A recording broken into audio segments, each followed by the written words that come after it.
Yo, what's up sa lahat ng aking mga kababayan sa buong mundo at saka sa lahat po ng mga nasa Pilipinas. Ako po si Mr. Rio. Pasensya na po talaga dahil sobrang busy lang talaga. Pero ngayong Ramadan, magkakaroon po ako ng maraming oras para makagawa ng video. And inshallah matapos ko na rin ang mission ko. At pag natapos ko na ang mission ko, hihintayin ko na lang po kung magkakaroon pa ba ng Mr. Rio Chapter 2. Pero kung wala, okay lang. Tambay-tambay na lang tayo sa FB.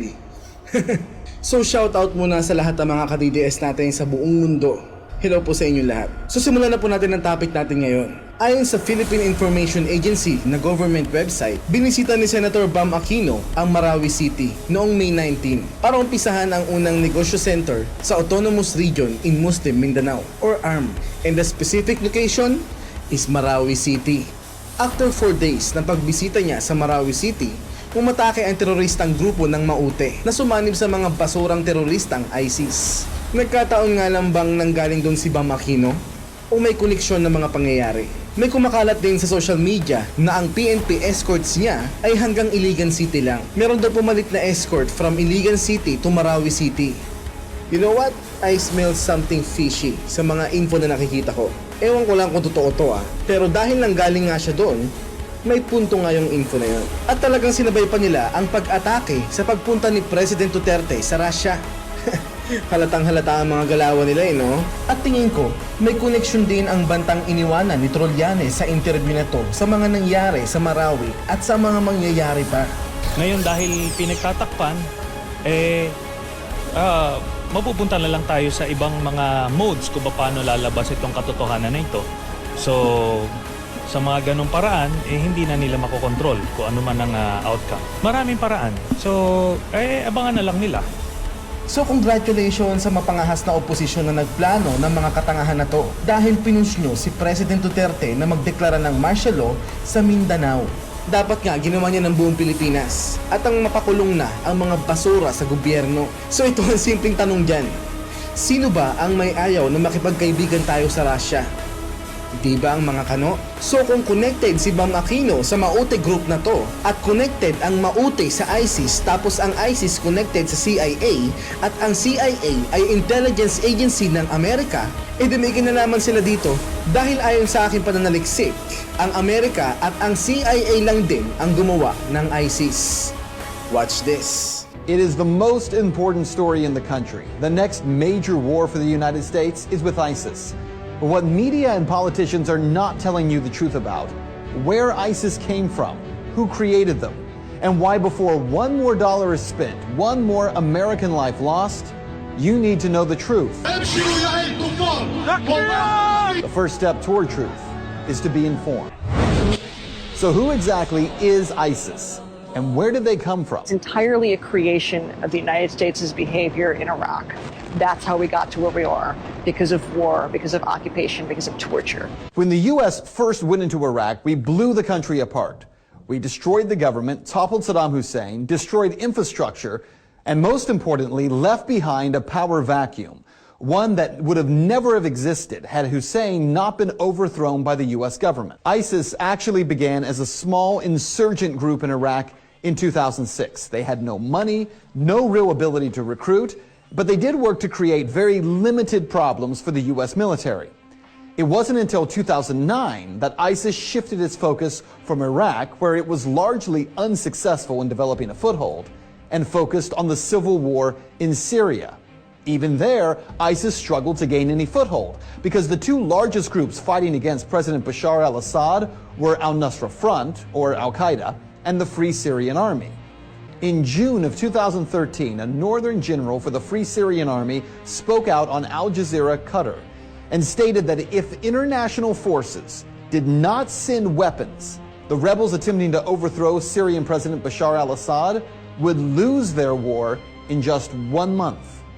Well, only months before, I had personally confronted President Obama about why the U.S. was covertly funding those Syrian rebels. And yet there's some concern about the U.S. funding the Syrian opposition when there are a lot of reports that Al-Qaeda is kind of heading up that opposition. How do you justify the two? Well, I share that concern, and so what we've done is to say we will provide non-lethal assistance to Syrian opposition leadership that are committed to a political transition, committed to an observance of human rights, we're not going to just dive in and get involved with a civil war that, in fact, involves some elements of people who are genuinely trying to get a better life, but also involve some folks who would, over the long term, do the United States harm. So even as the president acted as if he was being careful, politicians like Senator John McCain demanded action.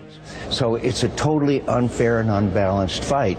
And now the rebels are the freedom fighters, the Syrian National Army are being beaten every place around Syria because of the overwhelming firepower, and air power is really the deciding factor. So you've got to take their air power out of it. You've got to have a safe zone where they can operate, train, and equip. And we've got to turn this thing around. So what happened? Well, within just a matter of weeks of that Syrian general making his plea for international help, the U.S., Jordan, Qatar, Turkey, and Israel began providing weapons and training and money to the so-called rebel Free Syrian Army. By September of 2013, American media outlets, including CNN and the Washington Post, were reporting that CIA-funded weapons had begun flowing to Syrian rebels. The weapons were not American-made, but funded and organized by the CIA. The artillery was described as light weapons, some anti-tank weapons, and ammunition. But where it all fell apart, weapons that the U.S. insisted would be used by freedom fighters would be in less than 1 year in the hands of ISIS fighters. So where were these fighters coming from? Actually, from the Free Syrian Army, the group that John McCain insisted would help the U.S. to overthrow Assad. That same group actually giving weapons, selling weapons, and sending fighters to join with this new group called the Islamic State. It was in June of 2014 when suddenly, after being a no-name group in Syria, that ISIS emerged, heavily armed and trained by U.S. and coalition special forces, making a dramatic entrance by crossing back over the Syrian border into Iraq, capturing Mosul and much of the northern part of the country. One of the most important facts that mainstream media ignores time and time again is that ISIS was able to grow so fast because of all the U.S. military equipment they were able to seize, equipment that our military left in Iraq, truckloads of Humvees, tanks, and weaponry that instead of taking or destroying, the U.S. government simply decided to leave behind. Even when the U.S. government knew that ISIS fighters were capturing that equipment, for crying out loud, these guys were posting pictures of themselves driving and standing on U.S. military equipment, making video of themselves with it, we did nothing. Well, there are so many questions that we could ask, but let's just cut to the chase here, because what you need to know about this is that ISIS is not the creation of American inaction, which is what the media is going to tell you. No, they are the product of direct action. First, the action of creating a power vacuum in Iraq, and secondly, arming violent jihadists, hoping they would overthrow a leader in a neighboring Middle Eastern country. McAdams says the U.S. government is a victim of its own insane policies. ISIS is the best funded terrorist group in the world. They make some, I think it's $2 million a day selling oil, much of it to Turkey. Well, I think the U.S. is really a hostage to its own regime change philosophy. The U.S. is very good at blowing things up and destroying societies, but it is very, very bad at putting them back together. Is that true? Well, you decide. Fact. Our government armed Osama bin Laden and the Mujahideen in Afghanistan and created Al-Qaeda. Fact. Our government helped supply Saddam Hussein chemical weapons for him to use against Iran in 1980 and then overthrew him in 2003. Fact. Our government trained rebel fighters in Syria who have become the group today known as ISIS or the Islamic State. So ngayon, alam nyo na. So kung Amerika at ang CIA lang din ang lumikha ng ISIS, posible kaya na sila din ang lumikha ng Abu Sayyaf at ng Maute Group na to? At para may mag-aalaga sa mga insekto nila sa Pilipinas, andyan ang mga puppet nila sa Liberal Party. So connected po talaga ang mga pangyayari. So ito ang sagot ko sa mga taga-samba ng Amerika kung bakit wala akong tiwala at kung bakit galit ako sa gobyerno nila. Ba't ko pagkakatiwalaan ang gobyerno ng bansang lumikha ng ISIS, Taliban at Al-Qaeda?